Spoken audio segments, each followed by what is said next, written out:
So my name is Jide Adetunji. I'm the co-founder and chief marketing officer at GUAP. The GUAP Gala is the child of myself and Ibrahim. It's an idea that we had probably about 5-6 years ago, very much so in the early phases of GUAP. We always knew that there was a gap in the market for something like this. So we went for the Natural History Museum in the end. And to be honest, I didn't really have like a massive understanding of what type of venues we should be looking at when it came to this kind of thing. I always tell people that I'm just a young kid from South London. I've never been to a gala in my life. So I had no expectation or no perception as to what it should be. But luckily, of course, we worked with a man called Romano and Tribe Entertainment. And he's got probably 20+ years experience working within the creative space. And he obviously founded the NME Awards. So we got him on board, as well as our events manager, Renee. And they're really the ones who put my team together in a room and we brainstormed. We looked at all the different types of events of this nature, from America to Europe to obviously mainland UK.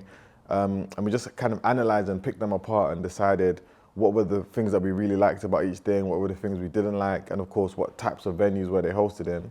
And then we made a short list of about 4 different venues. One of them was Printworks, which is not too far from where I live, down in like Bermondsey/Surrey Keys. Another one was the Magazine, which is usually used for like corporate events, which is in Greenwich, massive space. You can kind of pretty much do whatever you want with it. Another one was Tate, which is a bit more kind of like Kanye West vibes, very minimalistic, very like kind of cold, you know. And then the Natural History Museum was one of the first ones that we actually went to go and visit on the day.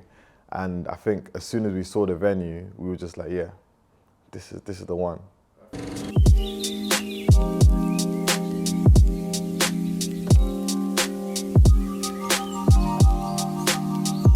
Bloody hot day today, man. Flipping out. We're literally doing this for fashion. Yeah. I'm sweating like crazy underneath this top. Probably like our third or fourth time coming to the venue. But obviously Instagram are on board as a client now, or as a sponsor, should I say. So we're meeting up with a couple of the members of their team and their agency that kind of helps them with their like production and all that tech stuff, just to kind of give them a walkthrough of how we're planning to do things, the route that the guests will take on the night, and just to kind of sort out some of the finer logistical stuff. But yeah, it would be good to kind of see that before and after as well. So yeah. See that. At the time, like I'm trying to kind of put myself back in the mind frame of where I was at the time, and I just stepped in and I was thinking, there's no way on earth they're gonna let us use this venue, like, because from when you're walking up, the thing is just so massive, like it's overwhelming to some extent. And then you've got all these kids going on school trips, you've got like families, and it's just so huge. It just felt like, wow, like, are they really gonna allow us to use this space? But then when the lady came down, and she came down with her iPad and she was taking us around, out of all of the venues that we saw, to be honest, they were the ones that really gave us the best feeling. They had the most interest in what we was actually trying to do. And when we was asking questions, because we had like a checklist of all our like non-negotiables, pretty much everything that we needed, they were just like, yep, we can make it happen. So it kind of like gave me a bit more confidence that, yeah, man, this might actually be possible. So we just done this recce. It was the first time the Insta team have gone through the route that we're taking. And I don't know, every time I go into the museum, it's like, raw, we're actually doing something in this museum. It's kind of peak. So, and yeah, we went through all the areas that we're gonna do content and stuff. And yeah, like, I can't wait to actually make this happen properly. It's gonna be lit. It's gonna be lit. I'm just, When we got the meeting now, everyday meet. Yeah, we got another meeting again. So yeah. Cut. Although we want to engage our audience and get people to vote, that was a very important part of the process as well. We didn't want it to be a popularity contest, and a lot of these award shows can end up being that, whoever has the most followers on social media, you put it out to your audience and then you get the most votes. And I feel like that's a bit of an unfair reflection of the success that you've had over the past 12 months.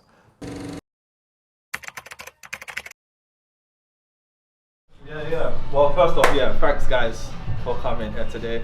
This is like a very special moment for us. I think GUAP Gala is one of those things that we've had in the back of our head for about 6 years. So to even see it to this point is kind of crazy. And for those who don't really know much about GUAP, the origins of GUAP was being a platform that would basically highlight emerging creative talent across all creative industries. Because when we first started, obviously I'm from South, everyone wanted to be footballers, rappers, doctors, accountants, or you'd be a roadman. And like, those are like the things that those are like the things that were shown to us. So we said we wanted to make a platform that would highlight all the different aspects of creativity and show real life people doing real stuff. And I think GUAP Gala is just literally another platform to do that. So over the last 7 years, we've been running this magazine, highlighting different stories day in and day out. And then I think GUAP Gala is just gonna be that physical manifestation of everything we've tried to do over the last 7 years. And we really do believe that this is gonna be like the legacy piece to GUAP, and like the thing that even if you don't know the magazine, you're gonna know what GUAP Gala is. So I think having you guys being a part of the first one is really, yeah, I'm really happy. So thank you so much. Thanks for having me. Today's panel, I think, is probably the most important point on our programme so far. I think that we set out on a journey to deliver an awards show that would recognise emerging talent in a number of categories. But for the team, when we researched all of the different ways in which judging can take place, there was always a sense that bringing established creators into our world in order to review and reward those people who are nominated and will win on the night is a fundamental part about setting ourselves out from a lot of the other awards that exist. I didn't expect everyone to have so much to say and like be so open to share their thoughts and stuff. And like the energy in the room was just like proper good. It kind of gave me confidence on how important the GUAP Gala is for the community, because the people in that room weren't little fish. So for them to like come out for us and for them to want to be a part of what we was creating, even though they hadn't seen it come to life in real life, yeah, it was kind of a testament to why GUAP Gala is so important to the culture. 1, 2, 3, say GUAP Gala! GUAP Gala! You didn't count to 3, I wasn't ready. 1, 2, 3, GUAP Gala! 1, 2, 3. How do GUAP stay ahead of the curve always?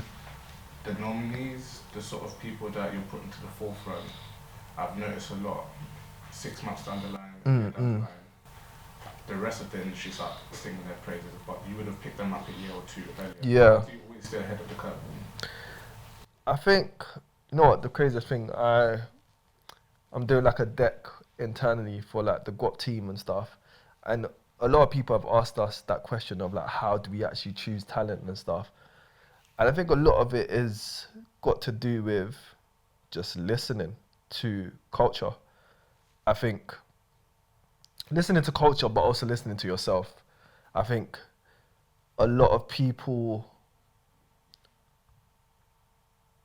don't listen to themselves in everything. And I think if a lot more people listen to themselves in everything, they'll be able to make decisions based on what they think rather than what everyone else thinks.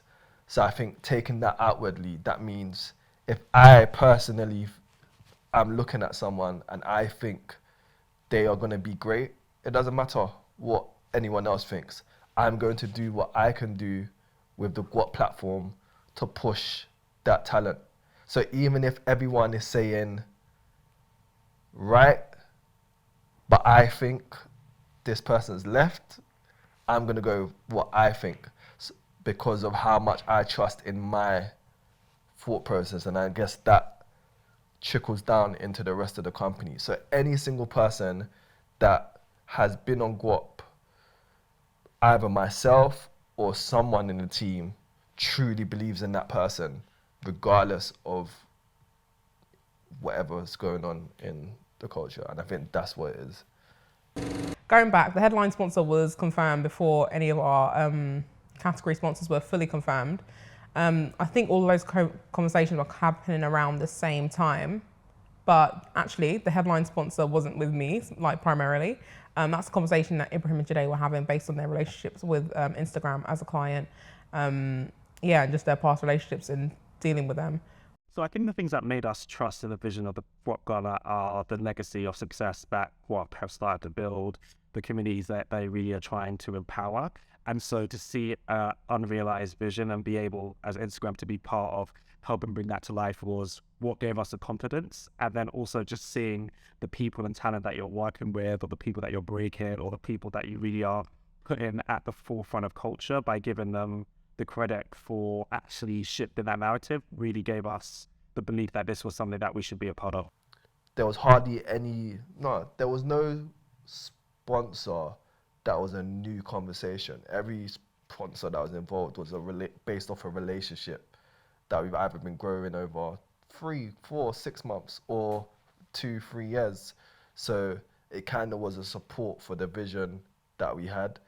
But then obviously as it was getting closer and people were seeing the reaction, loads of other brands wanted to start like getting involved. But yeah, most of the relationships, most of the sponsors we had, not even most, all of the sponsors we had was based on relationships that we've developed over a period of time. We always knew from our brainstorming session that we wanted this event to be as inclusive and multicultural as possible. And that spans across the whole board, from the guests that we invite, from the nominees that we pick, to the food that was on the night, to the entertainment. When you're working with a venue such as the Natural History Museum, you have to work with their specific vendors because they're experts with working within that facility.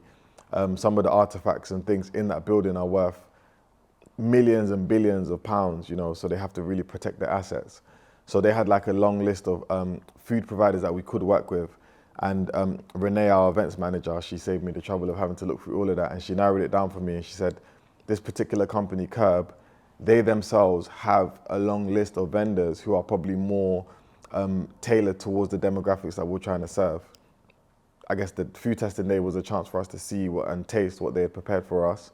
Jollof rice, come on man, like, you know, like we had to have some jollof rice in there. Again, because I've been to so many of these award shows and stuff myself. Usually the food is rubbish, man. They'll be giving you pastries and like cold food and like, it's just never a moment that stands out. But I said, look, man, I want to be better than these people. They could have been running for 50 years more than me, but that, you know, my knowledge and my understanding of what I would like in these spaces gave me an advantage, I guess, to some extent. So the moment I tasted the jollof rice, I was like, yeah, this is great.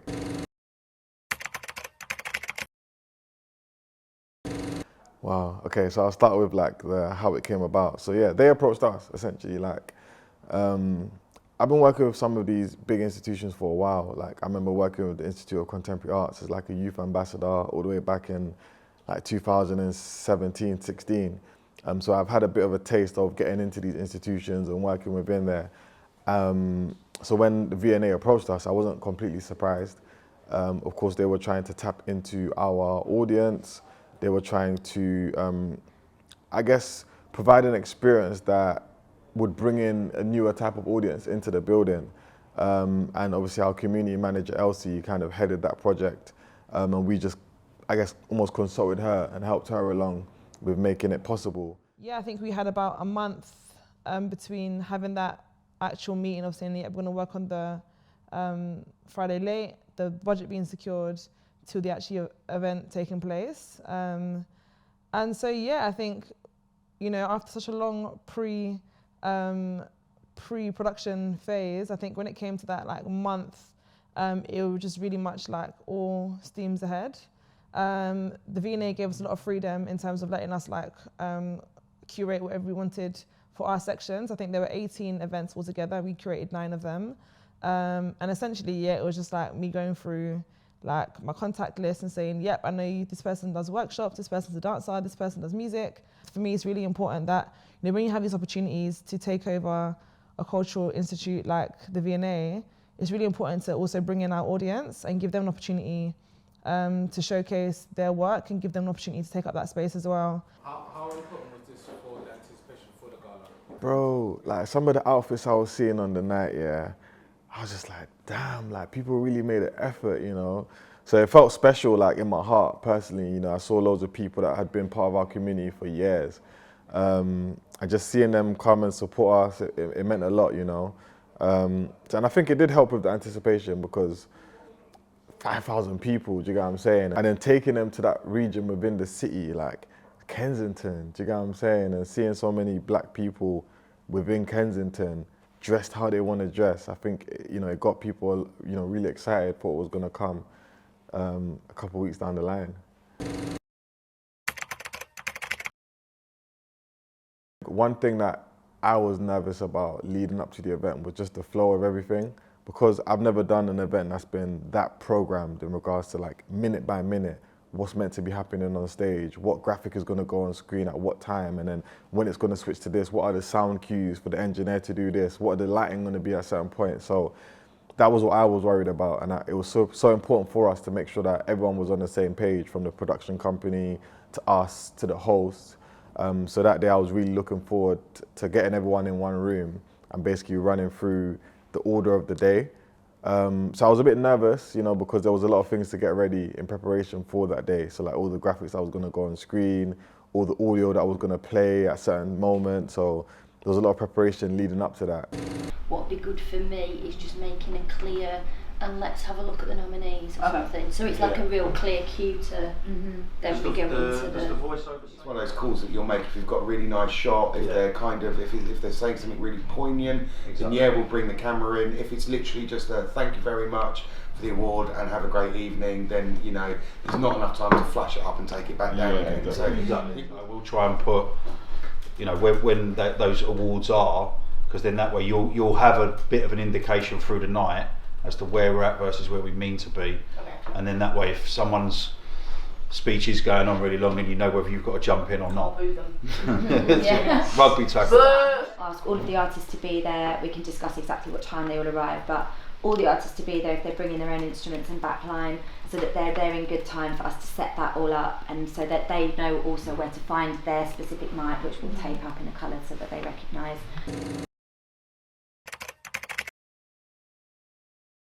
Okay, so we are currently at Theatre Peckham. I've just seen the dance routine for the first time. I've just seen the dance routine for the first time for the big performance, and I loved it. Obviously, watching it for the first time, there were a few things that I thought, okay, cool, I want this to be emphasized here, I want this movement over here. So it's going to be really interesting to see how my suggestions have been incorporated and put and kind of like brought into the routine on the actual show. I'm Christopher Tendai. I am the choreographer for the GUAP Gala, and I'm very, very excited just about what the gala represents, what GUAP represents, and we are day 2 into rehearsals. We've just finished now on our finale piece, which features Shayo's amazing spoken word. Obviously right now we're working with a lot bigger space than what we will probably have on the actual day. But once we get into the space, once we get the rehearsal done, and we see how well we can kind of like manage with the space that is there, because it's gonna be big, it's gonna be very big. Then we'll see how that all goes. But I'm really looking forward to it. Very, very excited, and I just love being here. I'm not gonna lie. I feel like being able to kind of having a vision and having all of the moving parts kind of work and conspire in favor of that vision coming true is amazing. So I just can't wait.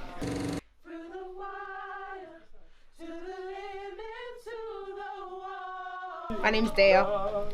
I am GUAP's choir director. And yeah, it's been really amazing. It's been a lot of fun. We're literally directing like a 13-piece choir, so there's literally 13 amazing singers. They're really, really dope. They are a lot of energy, as you guys will probably gather when you're watching everything. But yeah, it's been amazing so far. I'm really, really looking forward to the gala. I know it's just gonna be like nothing anyone's ever seen before. Literally gonna be making history. So I am so excited and really honoured to be part of that history as well. Fall down, fall, Lord, please. Fall down, Lord, please. Let it fall down, fall, Lord, please. you excited for the gala, William? Yes, I'm very excited. Are you What are you excited? wearing? What are you guys wearing? That's a very good question. I don't know what I'm wearing. A few moments ago, Buckingham Palace announced the death of Her Majesty Queen Elizabeth II. We're interrupting our programs to inform you Her Majesty Queen Elizabeth II has died.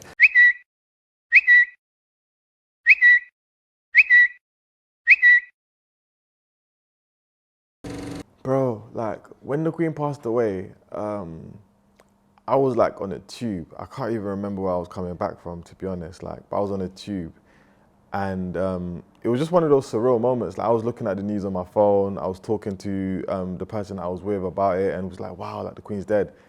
And then some other random lady who was walking. You know, us Londoners, we're not really friendly as well. Another Londoner was like, "Wait, what happened?" I was like, "Yeah, the Queen died." She was like, "No," like it was weird. Like it was a mad experience, you know. But at the same time, because it just felt very far away from me. I felt very far removed from the situation because, you know, in my day-to-day life, people die all the time, you know, from natural causes, from whatever it may be. And although the Queen, she's probably the most famous person in the world, I still didn't have an understanding that it would impact me in my personal life. You know, I had no clue. So fast forward a couple of days now, we're obviously at the rehearsals, and people have been calling me throughout the day and messaging me saying, "Oh, you know, the Queen's died. I'm seeing other people are postponing events, this, that." And my friend obviously works like with the Mercury Prize, and that got postponed. Literally, people were in the room as they made the decision to postpone it. And she was just telling me how it impacted them as a business. And I was just like, damn, that's awful. Do you get what I'm saying? But, you know, when people were asking me, I was like, yeah, no, don't worry. Our gala's still going ahead. I'm literally with the production company now. They have, you know, great communication with the venue. My event manager's always on the phone and speaking to the venue. They haven't let us know that we have to postpone this event yet. Bearing in mind, this is a Friday going into the weekend where the gala was literally going to be the next Wednesday. So I was like, no, like everything's going ahead. Like all plans are go. And then, yeah, we just get a call from the venue. They literally called my event manager, my project manager, and told them. And like, as soon as Romano walked into the room and he looked at me and Elsie just kind of looked at each other and was just like, damn. Performers are calling me. No, because it's going to get out. The minute we tell one person, you've got to imagine everyone knows. Yeah. When I found out the Queen passed away, I was like, rah, like, out of all the times in it, like, it was crazy. But it was like, the show must go on, innit, kind of thing. And yeah, we were moving like the show was going on. And then when I heard that we had to move, Elsie was calling me a couple times. So when I actually got through to her, I knew that was what she was going to say to me. I was like, why? First of all, they were like, well, you know, the venue in itself is in the Royal Borough, you know, and then not only that, but Kate Middleton is a patron of the venue. So it's like, there was no way on earth that they could be seen to be having an event of celebration in the period of mourning. It just didn't make sense. And obviously logistically as well, it would have been a nightmare with all the things that's going on, the funeral procession and everything. So yeah, it was a real tragic moment, man. Like, and I would say I didn't panic, but I was hurt.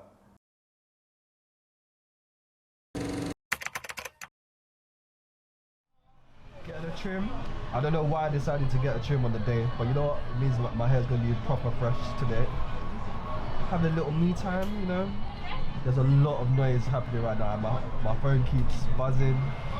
As I said it buzzed. My phone keeps buzzing. We're getting bare emails, but my phone is on Do Not Disturb, so, well, my other one is. So I'm gonna just leave it on Do Not Disturb. After this, I'm going home to get ready. So I guess you guys can catch me then. How was event days normally? How was it for you? You know, we haven't had like a major event in a long time, so I kind of forgot what it's like. But how was that day? Oh, that day was kind of calm, you know, because I didn't really need to do much. All I needed to do was have a haircut and get to the venue. So there was actually a period of time where I was doing nothing. And it was quite chill, to be honest, if I'm being honest. I remember, because I had the talk at Meta, I hadn't actually tried on my stuff. So in the time where I wasn't doing anything, I was actually trying on my outfits. Yeah. I liked my outfits. They were good. They were different. They were very different. Doing that to GUAP Gala, seeing the National History Museum in the famous GUAP purple, what was going through your mind, seeing everyone coming up those steps, up the ramp? I think I didn't even see that part because I had to go through a back route. It's actually here. You know, like when you've been working on something for so long, and then you have to add the vision part, and then you vision something for so long, and then to see it in real life, it was like, wow. Yeah, it's just like, I don't think there's a word to even describe that feeling. It's just like, yeah, even now I don't have the word. Just the feeling, I can feel it. It's just, it was just crazy. It's very crazy. So when I arrived later than I was anticipating to arrive, and I went through the back entrance, so I didn't really get to experience it from like a guest point of view, you know, but I went down into the green room, saw some of my team members, saw kind of everything kind of getting worked on, and I was obviously there during the day a bit earlier on, so it wasn't my first time kind of seeing the green room and whatnot. But then obviously we went upstairs, walked the red carpet like everyone else, went into like Fossil Way, which was where the reception was happening. And I think that's when like the moment truly kind of started to sink in, like, wow, like there's like hundreds of people here. And everywhere I looked, I'm just seeing crazy outfits. I'm seeing people dressed up as like goddesses. I'm seeing people dressed up as princesses. I'm seeing dresses that are like 6 feet long, headpieces. And I'm just like, whoa, you know, but not only that, but it's the people that were in the room as well. It's like people that are part of this creative culture that we've been nurturing for the past 7 years and who've played integral roles behind some of the content and moments that we've been experiencing as a community for so many years, and just seeing them in the building, dressed up, looking exquisite. It was just a surreal feeling, man. I appreciate everyone trying, because I think what we set out to do and the precedents that we set out to put was bold, to get people to, like, you know, stick to a theme and like try to be very adamant about a theme. And I kind of got that inspiration from Met Gala kind of thing. And yeah, in the UK, we don't really have that theme setting kind of thing. And the fact that everyone really tried, like they really tried, it means that now every year, people can expect that standard from GUAP Gala, where if everyone didn't do it, then it would be like, would probably have to get rid of the theme thing because no one adheres to it, if that makes sense. What was the theme, and are there any outfits that stuck out to you? Yeah, the theme was fairy tales and folklore. And any outfits that stuck out to me, I say Sean Sky, because his folklore, he done like Sneakbo, which is like crazy. He done a Sneakbo story, that was really good. I really liked Maria Musa's look, like she proper looked good. I liked, I liked the content that Adiola Patron done, like that she got a horse and carriage in that, which was like, again, really immersive and stuff. That was like crazy. I liked, who else's look did I like? I liked Ashley Versus look. He had like gold round hair and stuff, and like, again, I just feel like everyone got into a character, which was sick. Like, I don't even know what the theme is going to be for next year, but like it needs to provoke all this like creativity, which is what I'm looking forward to for next year. Oh, first of all, I think everybody that was nominated deserves an award, because it's just a list of so many amazing, talented people who each within their own right have been doing amazing work throughout the duration of their career. But I think some of the people that really stood out to me were like some of the underdogs who even I wasn't expecting to win. So people like Donch, you know, I think Donch is one of the most deserving people of credit and favor within our culture. But like he said when he went on stage, I was the little fish in this. People like Jules, who are like legends in this game, do you get what I'm saying? Giotti, who's just been mashing out for years, like just so many amazing people within that category. But to see Donch win, somebody who's like your favorite DJ's favorite DJ win, it was just such a special moment. And seeing how much it meant to him, like I couldn't even put into words like how proud of him I was, and I feel like that feeling resonated with everyone in the room because like he pretty much got a standing ovation because everyone knows how much someone like him means to the culture, and to see him finally get his flowers, that was the moment where it was like, wow, this is exactly what the gala is about, you know? And to see him being celebrated in a room full of all of his peers, it meant the world to me. But also DLT as well, like I've been to so many DLTs in my lifetime and I've enjoyed the experiences that they curate for us as a culture. And they're one of those brands that they do such amazing things, but they never really get the credit for it. A lot of people don't even know who the founders are, who the team is behind it. So seeing them all go on stage and collect their award, it was special. Again, someone like Henry as well, winning presenter of the year. We gave her first ever cover, magazine cover. So it was another full circle moment right there. To be honest, I feel like my parents, like as much as they support me and they're like aware of what I'm doing, I feel like sometimes they struggle to understand like the scale and kind of the level that we're operating at now. Especially because they've been there from the beginning, you know, like not just the beginning of GUAP, but the beginning of when I was born. So when I was telling them I'm working on this gala and then they see the Natural History Museum, it's kind of like, until you actually get into the room and see the scale of it and the production value and everything that, you know, everything becomes real. I don't think they completely deeped how big of an event this was. But just seeing my parents come in there in their outfits, custom outfits, and you know, we put them on a table close to the front so they got like a really good view of everything. Like they were truly blown away, like, and I could see it visibly. You know, sometimes African parents, you can't really tell how happy they are through their facial expressions, but that day I could genuinely see how proud they were. And like, even when I came home after the gala, like my dad was showing me like the messages that he sent to his work colleagues and stuff and just showing me their responses. You know, when your parents showing your stuff to their work colleagues, you know that you've really achieved something. I think family is always important, both your blood family and the family you choose. I think in regards to like my blood family, my sister, my mum, even my brothers and sisters, one like on the come up to the event, they're just checking in, how's it going kind of thing. But then even them coming through and like seeing it in real life, I could see how like proud they were, and that's always motivation. I know a lot of the upbringings of GUAP when you started out in Peckham, Yeah, yeah. You know, working out of your dad's Yeah. cafe and whatnot. Your dad's been a monumental in the growth of you as a person. Yeah, and 100. in the business. If your dad was still around, Yeah. and he was at GUAP and he continued GUAP Gala, what do you think he'll say? I swear, my dad's stuff stopped. It's the only.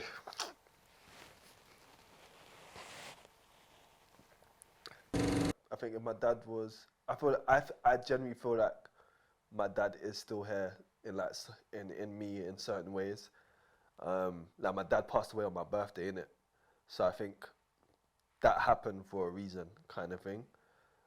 And I feel like he would be proud. Like my dad was like, he never questioned what GUAP would be, and he would always say to me, keep going. He would always say to me, one thing he always used to say to me is like, slow down.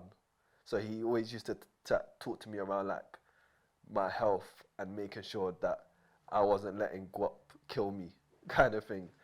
Especially in like his last days, like physically, he was very adamant, like Ibrahim, like slow down. But I think he would have been super proud, and I think if he saw that in real life, it kind of would have like been